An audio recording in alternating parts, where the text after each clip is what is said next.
So again, we'll start with Dwayne. This question is on immigration and what will your party do with the Syrian refugees?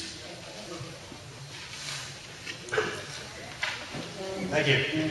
Well, the NDP's position is that the Syrian refugee crisis should not be politicized, and that all parties should work together to achieve what the majority of Canadians feel they want done.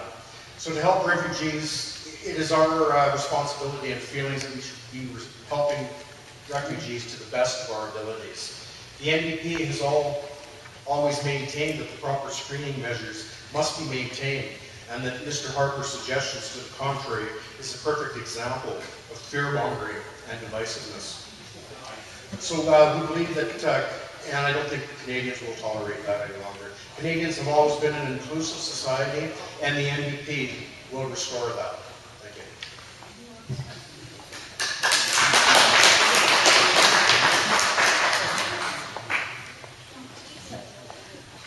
Yeah. Can you hear me? Yeah. Yeah. I don't think I'm very much taller standing, but we'll give it a whirl anyway. So, our government has addressed the Syrian refugee crisis in 3 ways. First of all, by the beginning of this year, Canada had already accepted 1,100 refugees from Syria. We're proposing, with due diligence and with care for the security and safety of Canadians, as well as ensuring proper resources, welcoming 10,000 more Syrian refugees over the next 3 years, as well as approximately 3,000 refugees from Iraq over the next 3 years. But the response to this crisis, make no mistake, must be multi-pronged. That is, refugees are fleeing their homelands because of an extremist terrorist organization that is trying to take over that whole region of the world, which is why Canada has joined with its international allies in fighting to stop ISIS there, and also to secure our own national security, because ISIS has threatened Canada and Canadians directly. Also by being a leading provider of humanitarian aid in the region, about $900 million to Iraq and Syria directly, and more than $1 billion overall. The federal government has also launched an initiative where Canadians can contribute to this tragedy directly themselves. The government will match up to $100 million donations by Canadians to provide humanitarian aid in that region. And then thirdly, we will carefully, with due diligence, ensuring the safety and security of Canadians, welcome the most vulnerable refugees who need safety from the terrorist movement that is threatening the lives of millions of people.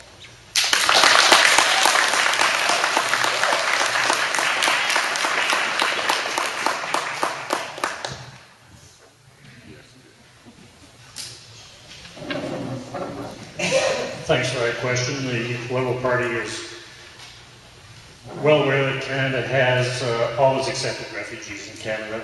Canada is known and prides itself as a country of diverse backgrounds, and we see that every day across this great country. We have a great diversity in our ethnic backgrounds. That builds us a very strong Canada. We have many trades, many skills that come over with refugees. The diverse economic ethnic groups live and build a very strong country. The Syrian crisis is one similar to many refugee crises in the past. Canada will again do everything within its resources, within the mandate of the Liberal Party, working with other parties to ensure that we do it we accept in a timely fashion any of these Syrian refugees in a safe and efficient process.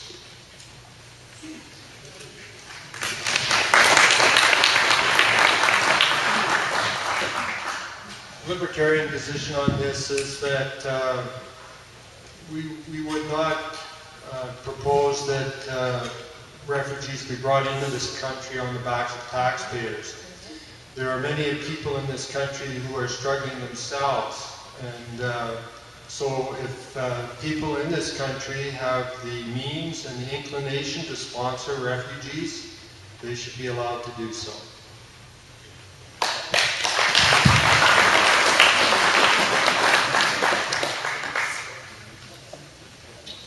Thank you. So next question is to Dwayne.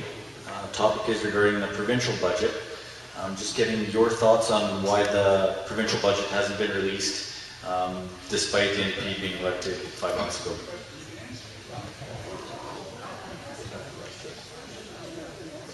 Well, I think that's a very difficult question to answer, especially since we're federal candidates. So I think that should be left up to the provinces to answer those questions. But you know what? I don't think that budget can be answered within a matter of a few months. If you want to talk about provincial, I mean, I think they've inherited a mess. They've inherited 42 years of a mess. So that will is going to take some time, and that is going to take some planning. But I think that is a provincial issue, like you said. So to answer that at a federal level is pretty difficult. Although I think we need a federal government that also works hand in hand with the provincial government, and that's not happening. We have a government now in power now in Canada that fails to consult with the provinces, and I think that's a problem.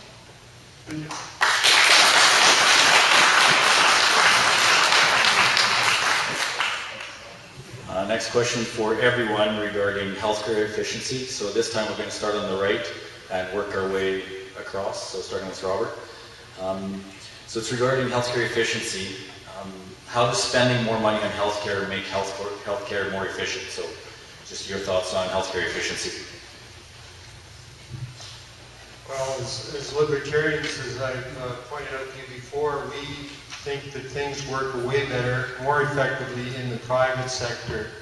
So, you know, if you look around countries in the world that have tried socialist approaches, they tend to give up on those approaches because they don't work all that well.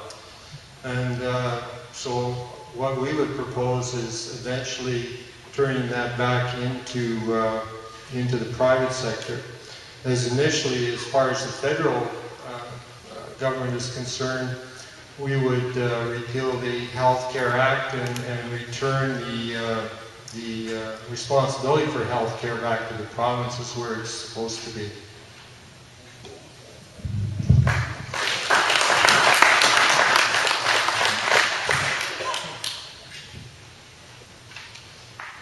As a representative of the Liberal Party, we would continue with the working with the provinces in the delivery of healthcare.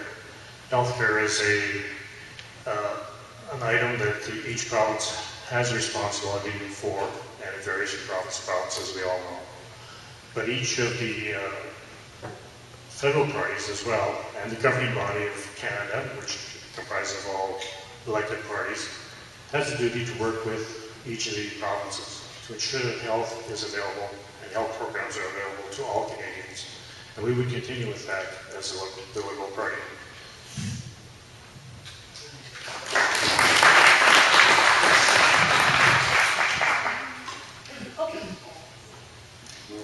So as has been mentioned, healthcare is the jurisdiction of the provincial government. It is the provincial government's responsibilities to prioritize healthcare dollars, programs, delivery, services, healthcare infrastructure, and healthcare professionals.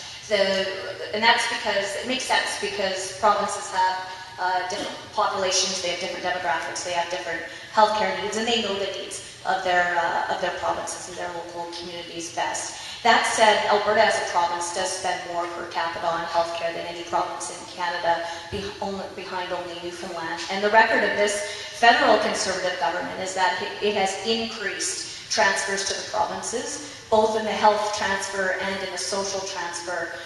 In the case of health, every year we've increased the health transfer to provinces by 6%. The current budget, if it holds and we get re-elected, calls for an ongoing, sustainable, stable increase of 3% annually. In Alberta's case, just to give you a sense of this, that means $5.5 billion for Alberta's healthcare system this fiscal year alone, and that's actually 142% increase compared to 05-06 with the previous Liberal government. Those health and social transfers have increased to Alberta by 145% overall. But that's because we know that provincial governments deliver and provide many of the programs and services that we care about most deeply, like healthcare and education and senior care and care for the vulnerable and social services. So our government has a record of ensuring that provincial governments have the resources they need to make the decisions that best suit their provinces and their unique populations, and we'll continue to work with provinces in that regard.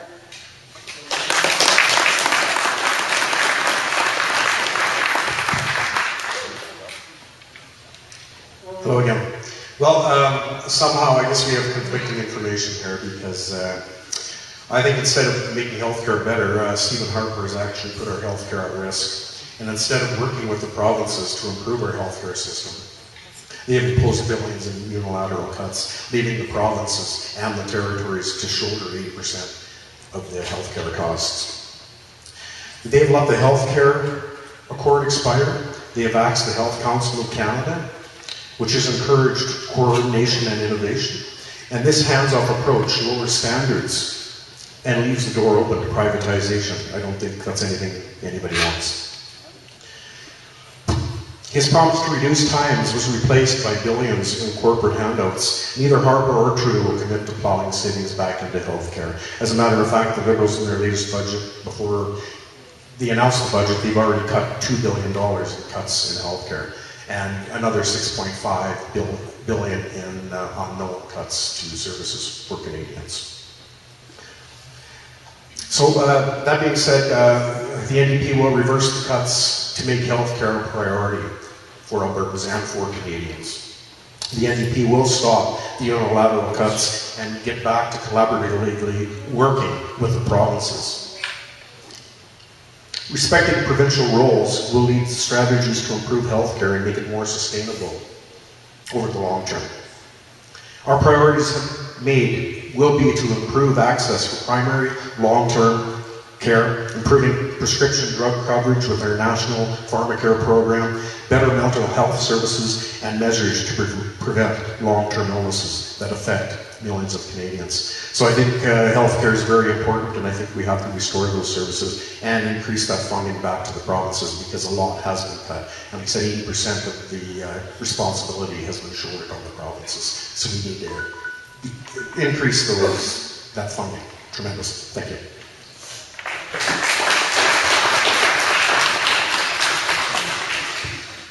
Next question to Shannon regarding upgraders and pipelines.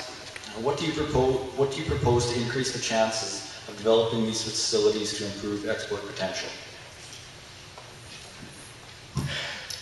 Our federal Conservative government unequivocally supports the completion of all three pipelines. So the Keystone Pipeline to get additional product into our largest trading partner, the United States, the Gateway Pipeline to get more of our product into the Asian markets, and Energy East, a nation-building project of which we should all be proud to take crude oil from Western Canada to Eastern Canada.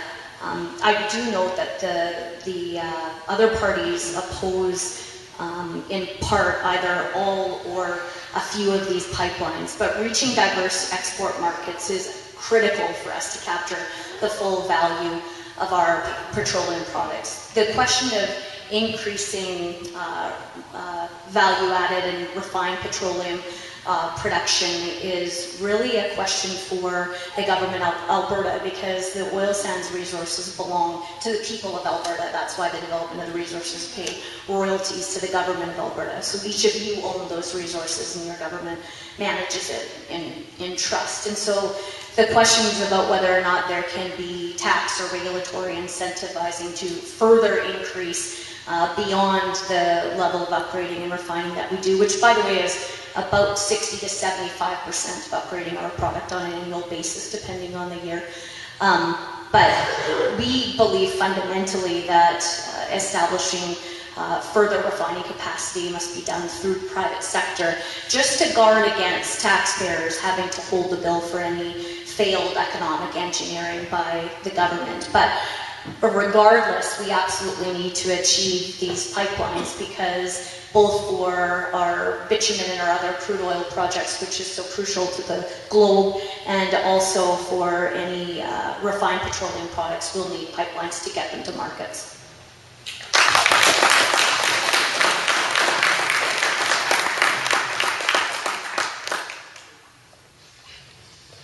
So next question to Robert, Gary, and Dwayne regarding the Canadian Wheat Board. Since the Progressive Party got rid of the CWB, prices seem to be lower. Would you bring back orderly marketing like the CWB? So we'll start with Gary in the middle and work Robert, Dwayne. Thanks for that question. That is one of the platforms that we have, is that we would look at reviewing the process, quite similar to what the wheat board was. We know that the wheat board was dismantled, and the marketing that was available through the wheat board is no longer viable for a small farmer. So with that, there has to be a fair and equitable process for marketing your products and your grains to market. There has to be a way that the small farmer is sitting on the same footing as a large farmer that we have throughout the country. We know that through evolution and through change, a lot of the small farms are being absorbed by the big farmers. As time goes on, we see the large farm get larger and the smaller farm get smaller. So there has to be some support, some way, some mechanism to have that market open and available.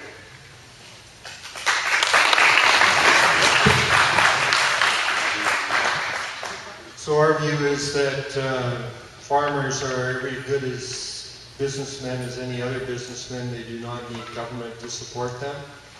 They can do it on their own. I've talked to many farmers and they would just as soon be on their own. They don't need the government. They'll of course take the subsidies because that's a system, as they should, but they don't need it. They'd much rather not be taxed than to look after themselves. So our position is if we left the resources in the private sector, all these other problems would go away, because that's where the prosperity and the peace is, in the private sector. And as we expand government and keep taking these resources out of the private sector, we keep creating problems. And then we go around and around trying to fix them. I have this quote I should give you from the philosopher Henry Thoreau. He said that for every 1,000 hacking at the leaves of evil, there's one striking at the root. So we as libertarians would like to strike at the root, which is expanding into big government, which creates problems. Government is the problem, not the solution.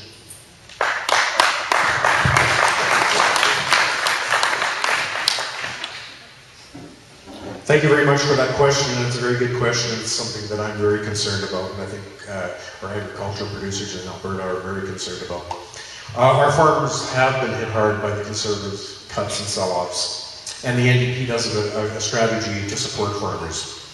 Of course, farm debt has hit a record level, and the debt is growing by 68%, and it's reached, under the Conservatives' rule, to $84 billion. And the Minister of Agriculture said he's not concerned. He will have let the farmers deal with it by themselves. We've lost 30,000 small farms during the decade of Conservatives. And we are the only party that has a comprehensive food strategy from farm to fork. And we'll ensure the rural livelihoods by investing in our economies, by expanding business risk management programs, and supporting new and young farmers. So we feel very bad about the Conservatives that they've undemocratically got in the Canadian Wheat Board and handed over millions of dollars in assets developed by Canadian farmers to US-Saudi partnerships. I think that's a big concern. And during that backlog, that has crippled the smooth transportation of Canadian grain, and because they were so slow to react, it's costing $1 billion in costs to the Canadian economy.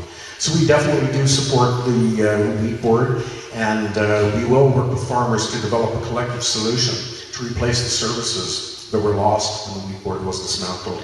And even if we look at large farms, because we say, well, maybe the large farmers don't need that, I think it's important, and I think they still do, because I think collectively they can make a better deal as a whole, rather than each competing with each other. So that's our stand. I think we would like to replace those services that have been lost by the cutting of the Wheat Board. Thank you.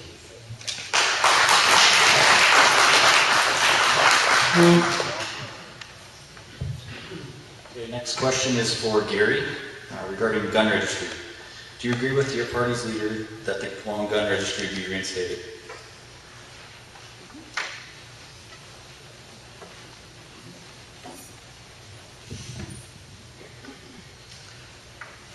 I wouldn't say that would be reinstated, but we would do a serious review of the whole process. We know that the past experience that we had with the long gun registry was basically a failure. It has taken a long time to look at how the process worked. We know that the registry was a very cumbersome process, and eventually ended up being, I'd say, unsuccessful. However, in saying that, I must say that safety comes first. When we have law enforcement going out to incidents in various parts of our country, there is no way of guaranteeing what they're going into. And with that, there has to be some mechanism, some process in place so that our law enforcement, when attending an incident, has some idea what they're running into. So we'd be seriously looking at a review.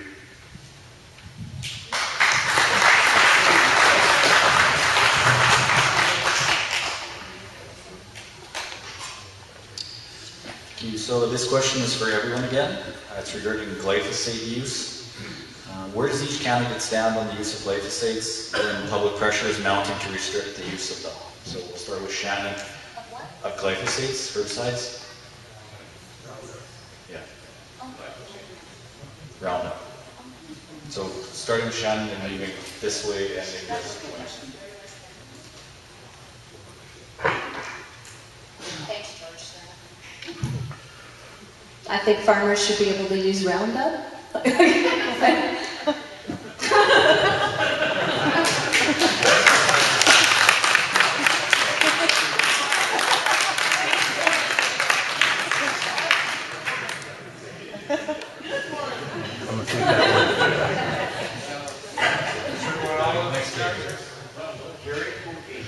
It was for everyone, sorry. Roundup, you say, okay. Nice and short and sweet, right? Roundup. If used in a proper fashion, I'd say that we have to make sure that when we use the various products and chemicals for our food consumption, growth, that there has to be a process in place, and every farmer is aware of it. Everybody knows how to use proper pesticides and herbicides. No question.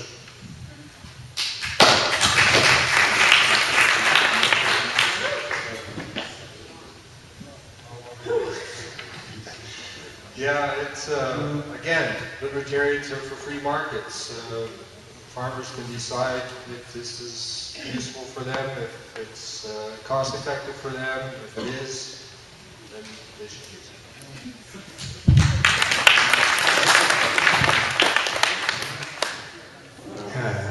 Tough question. I think when it comes to farmers, I think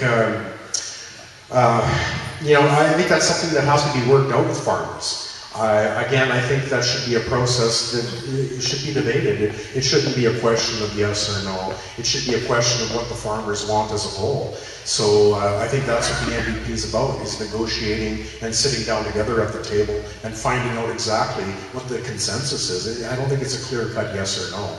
That is up to the farmers. Thank you.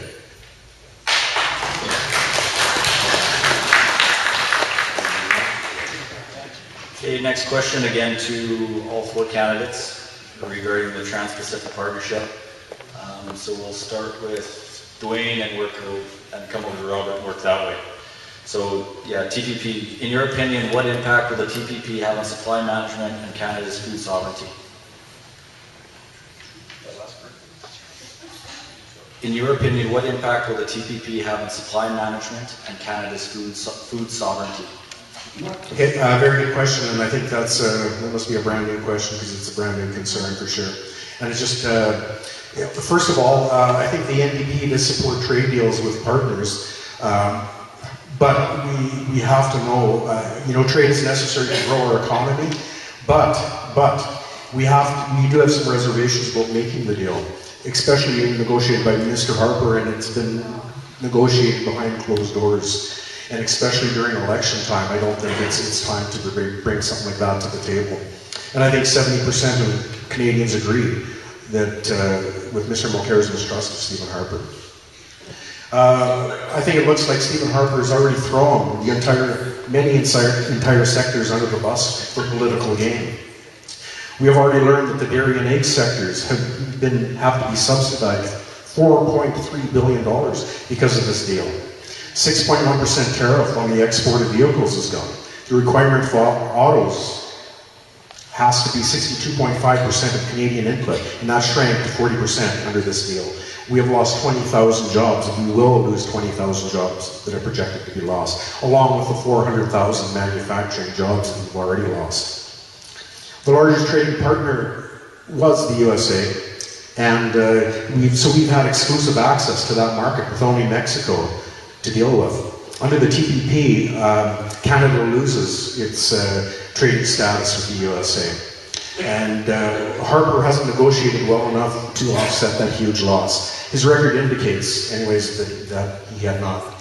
Mr. Harper's failures on the secret negotiations, well, we do not trust that. And we will make sure that when we make a deal, that it is to benefit Canada as a whole, not just multinationals and not for the very wealthy. I think it should be a deal that benefits Canadians. The Conservatives' other trade deals were supposed to create tons of economic benefit, but yet Canada has experienced repeated record-setting trade deficits. Thanks, Lee. All right.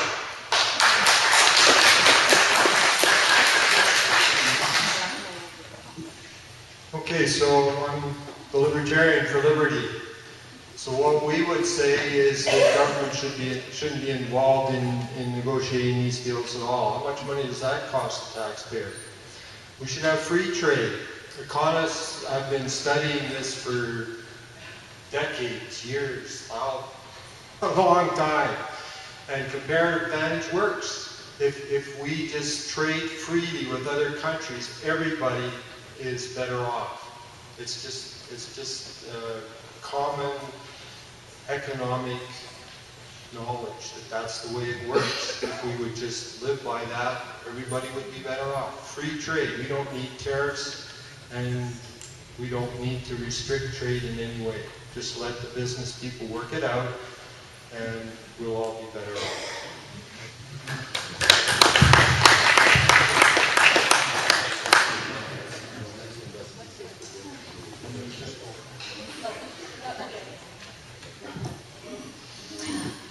We all know that trade benefits the Canadian economy. We're an important country, but we have a relatively small population compared to the rest of the world, as well as a small domestic market. So free trade agreements are good for Canada, they're good for jobs, they're good for our producers, and they're beneficial across all sectors. This is a real achievement of this government to reach this agreement in principle. It's the largest free trade agreement in the world and in Canada's history with the US, Mexico, and the Pacific Rim countries. And just to give you a sense of this, you know, for example, for beef right now, there's a 38.5% tariff in Japan on Canadian cattle. That will gradually be reduced. We've also protected all three pillars of supply management and the $4.3 billion cabinet-approved compensation packages in order to keep producers and farmers in those areas whole for the 3.25% of the market that we will now be able to have free trade agreements with all of those other countries. But overall, and you don't need to take my word for it, I've just got a list of the Canadian Federation of Agriculture and the Agri-Food Trade Alliance and the Canola Council of Canada and the Canola Growers Association and Cereals Canada and the Western Canadian Wheat Growers Association, the Cattlemen's Association, all across agriculture and agri-food and agri-products. They are celebrating this deal. Also, just to correct the record, the Canadian Wheat Board still exists. So 50.1% of it is owned by a new Canadian company. It led its own plan for commercialization. The government asked for a report in August 2016. They took a worldwide competition. They led their own plan earlier a year a year earlier than expected. The remaining percentage is a farmer's trust, so farmers can build equity if they continue to sell their grain for the Canadian Wheat Board. They're also committed to keeping the headquarters in Winnipeg and to improving transportation, and farmers will be able to continue to benefit from their expertise like price pooling for risk management and other aspects.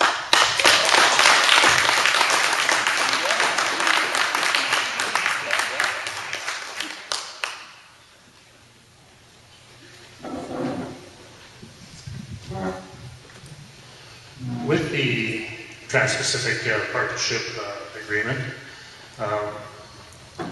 we, the Liberal Party, will have a serious review of the agreement. The agreement has been negotiated over the past several years, and a lot of the terms and conditions within that agreement has not been shared with the public. Consultation with the public, information to the public has not been there. But we need to have a look at it. But so does every other 11 countries that are involved. Of the 12 countries that are there, in this agreement, in this partnership, there will be up to 2 years for ratification. So this agreement will be reviewed by all countries involved.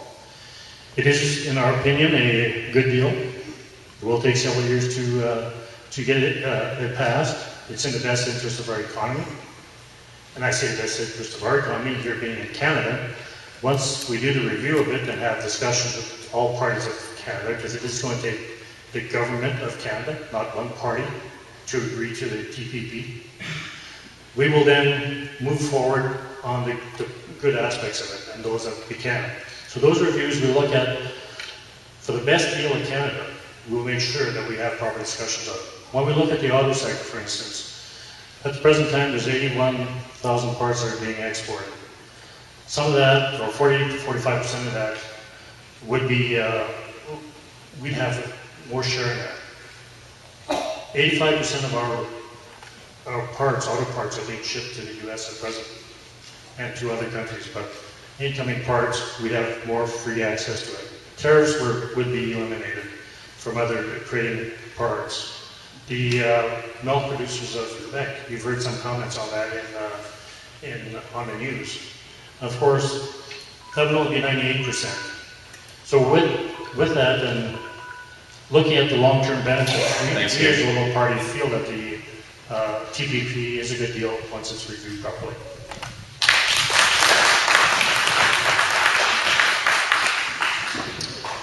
Another question for everyone regarding the recession. What is your short-term plan to help us through these difficult times? Short-term plan. We'll start with Gary, and then Robert, Dwayne, Shannon.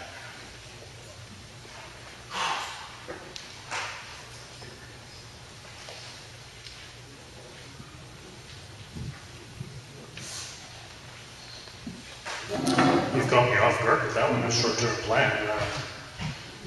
Most recessions that we look at are not short-term, they're usually long-term. We go through a number of valleys, and it affects a number of industries. So I think it's more than a short-term fix. The short-term fix, of course, is going to be in the oil and gas industry. When we look at the oil and gas industry, we know it's the one that dropped the quickest, and it will probably be the one that's going to rebound the soonest. So when we look at that, we have to look at how do we assist in managing the price of oil. That is a worldwide problem, and that's a worldwide commodity, so that's not a short-term fix. So I don't know how we move to move that forward, because there really isn't an answer, in my opinion, of a short-term fix of the recession.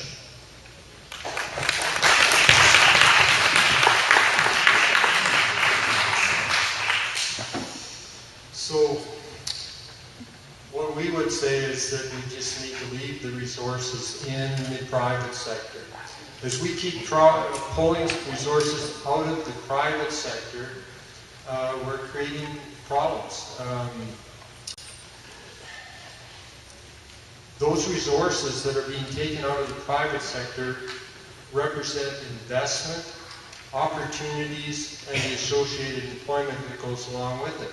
So you keep drawing more and more out, you're going to create problems.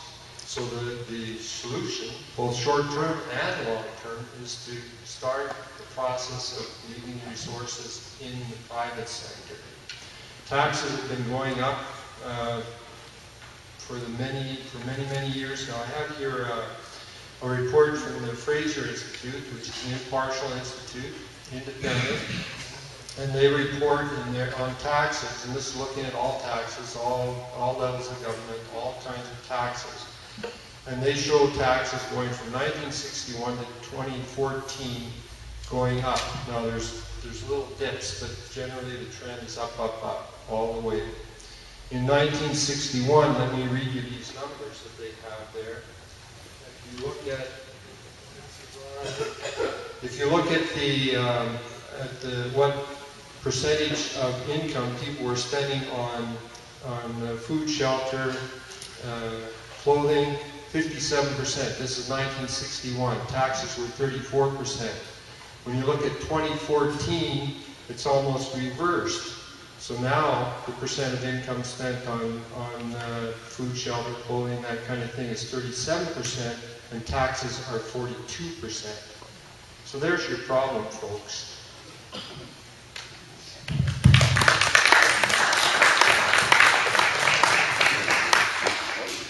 Again, a very good question, and a question that does concern Canadians and Albertans, and it does concern me as well. But I'm going to have to agree with Gary right off the bat. I mean, the short-term solution, that's kind of difficult to fix overnight, I think. And I mean, we've inherited a mess again. And that's because nothing has been done in the last 10 years. That's the problem. And I just want to make it clear that it is the NDP's intent to add value to Alberta's oil by upgrading and refining it here, thereby adding a substantial amount of jobs in the construction and the operation of the plants here in Canada, instead of shipping those jobs to the USA or China, as in the Conservative plan. There's other methods that for diversification that we need, and one, of course, is agriculture, supporting our agriculture producers. Supporting manufacturing, which we've lost 400 jobs in manufacturing. We want to create an innovation tax credit for small businesses to invest in machinery and equipment and property used in the innovation boosting research and development. This plan will save manufacturing these critical R&D investments and approximately $40 million per year. We do want to cut small business tax rate from 11 to 9%, which will encourage small business to help them grow and help them support 80% of the population, because that's the percentage that works in the small business area. So that's very important, and that's probably more of a quick start. But again, getting back to the oil field, we're not opposed to the oil field. As a matter of fact, if you want to, we have some pamphlets at the back saying that we're not opposed to the oil field, contrary to what we've been playing for. So we also, getting back to manufacturing, we want to extend the accelerated capital cost allowance for manufacturing, processing machinery and equipment. And that will encourage investment here. It will help Canadian manufacturers be more globally competitive. And this means to help manufacturers attract new investors, we will grow our exports and create good family-supporting jobs. Thank you.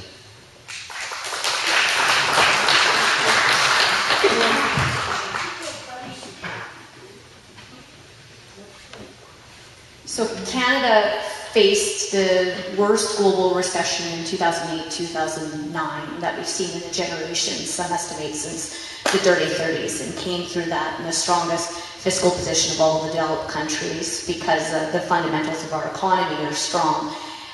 There was what economists consider to be a technical recession between January and May of this year, but in June what we saw was job growth, GDP growth, and growth in purchasing. So there's actually no economist or expert anywhere in Canada that is saying that we're in a recession right now, and there is projected growth for the rest of the year. We want to continue on our plan to continue to reduce taxes for businesses, for small businesses, for all individual Canadians, to focus on balancing the budget while investing in key priorities, to continuing to implement access into international export markets. On this note, the federal Conservative government has completed 44 free trade agreements, not including the TPP, which will be fully debated and ratified in Parliament And just to give you a context of this, there were only 5 free trade agreements completed before this government came to office. So these are the fundamentals of our economic plan. Cutting taxes, because cutting taxes for small businesses creates jobs, and that means more revenue to governments, investing in priorities and the programs and the services that we care about, enhancing access to international markets for all sectors, all business owners, all entrepreneurs right across Canada, ensuring that we respect future generations by spending within our means now, and ensuring that we've got enough funds to provide for the vulnerable and the people who need it most. Thank you.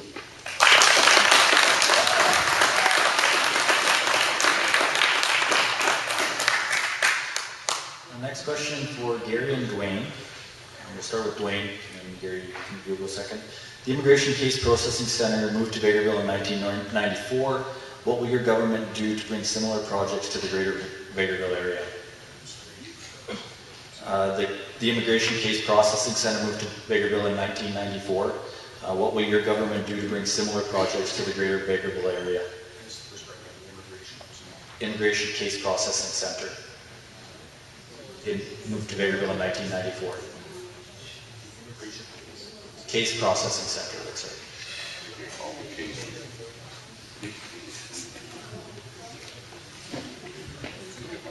Well, I have to be honest with that. I mean, I'm not quite sure about that, to be honest. I mean, but I think the immigration process has to be streamlined. There's no doubt about that. And I mean, again, I'm not sure. I can't respond.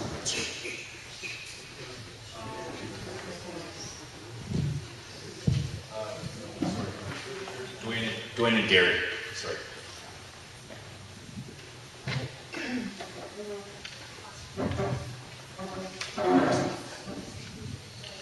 Well, I too would have to do more research. I guess I'm not aware of the Immigration Case Processing Center here in Vegreville area. How it operates, the background to it, and the history to it, I'm not aware of.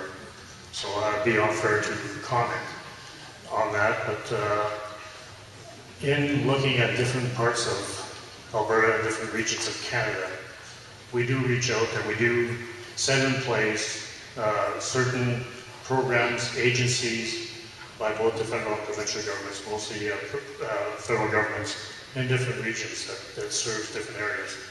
You know, the question was asked a few minutes ago about the Long Island Registry. That wasn't here in Vegreville, that wasn't here in the Lakeland region. As a matter of fact, it was in Eastern Canada during the sheep.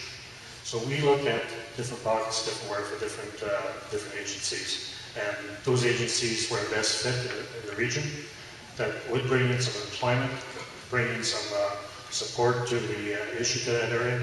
We'd be in support of that. But again, I'd have to go back and have a look at the Immigration Case Processing Center for Vegreville before I was able to make any further comment on it.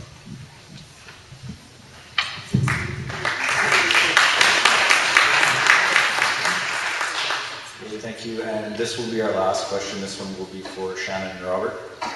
While many large cities are requesting financial funding for transportation infrastructure, what will your government do for smaller communities throughout the country regarding infrastructure?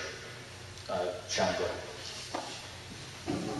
Well, our government has walked its talk on understanding that infrastructure is critical to local communities and to economic prosperity, and that's very much the case in our smaller and rural communities, and particularly right across Lakeland, where we have communities that are usually sandwiched in between agricultural development and energy development. We know the kind of strains that puts on infrastructure and how important it is for our rural and small communities to have infrastructure.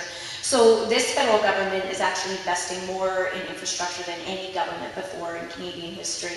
One of the funds within the Building Canada Fund is the Small Communities Fund.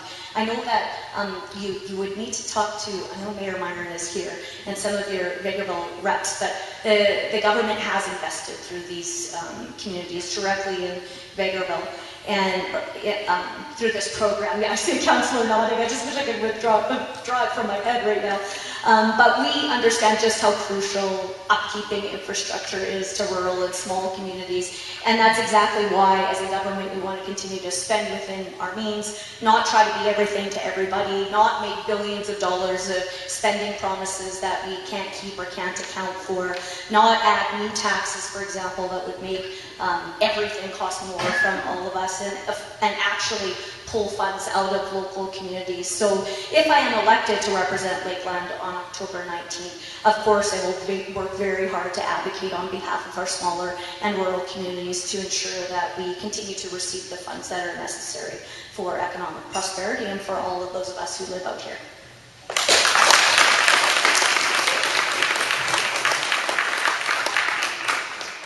You know, it's really difficult to describe how the private sector works.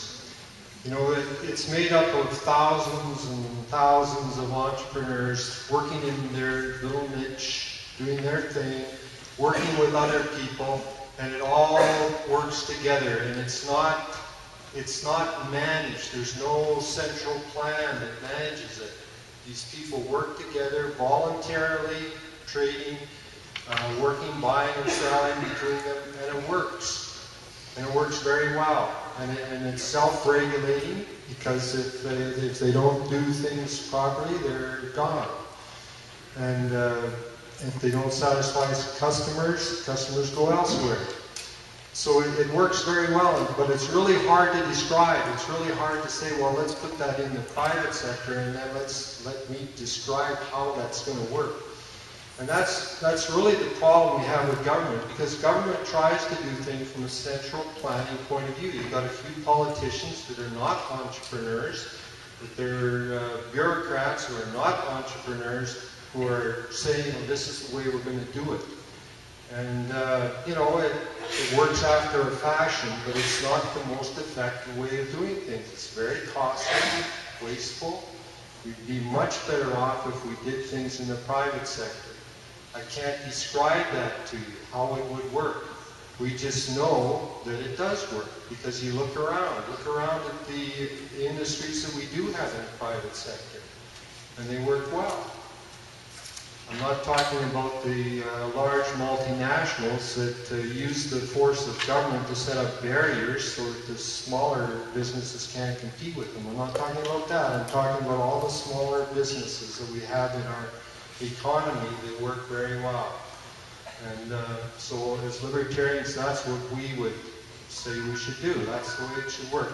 We don't need the government to be managing this course.